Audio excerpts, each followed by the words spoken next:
So if teams haven't started using Vazi or even thinking about using texting, what are some of the benefits right out of the gate to be able to use texting to communicate with their fans? Why should they start thinking about using texting? Yeah, it's a great question. And it's funny because you think, we're days away now from 2024. You would assume that every team is already texting. But believe it or not, that is not the case whatsoever. There's so many teams that myself and other members on my team, they jump on these sales calls and these teams have no idea what they're doing and they've never texted before. So what we typically like to do is when we go into these calls, get a better grasp of what they're trying to accomplish. So we always say, if you were to be on Vazi tomorrow, what would you try to do, right?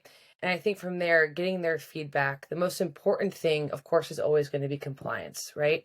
Making sure that you're staying fully compliant and staying safe when you're texting.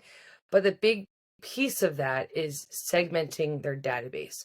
So some teams are, hey, we want to reach everybody. We want to communicate with every single, group that we have, whether it be single game day buyers or season ticket holders, or to your point earlier, students. It's really reeling that in and making sure they have the correct data, separating them efficiently, and then starting the communication. So I So would definitely it's say that is another most. Yeah, it's kind of like another tool in the toolbox. So you've got your email, you're probably going to spend some money on running paid ads somewhere, somehow, some form or fashion. But texting is another way to be able to have some communication, engage with your fans, sell some tickets, get them involved in what's happening. At the root of it, it's more than just a tool though, right?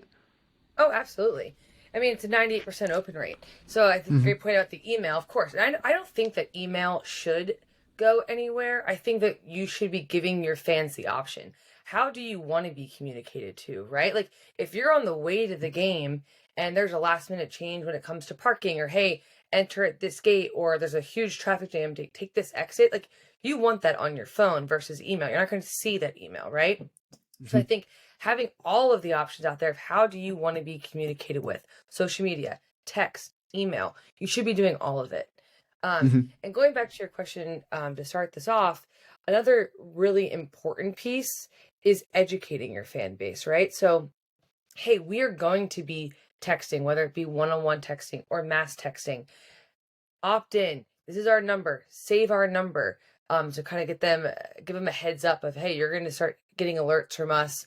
And don't be alarmed when you get a text from, University of Alabama. It's just us communicating with you.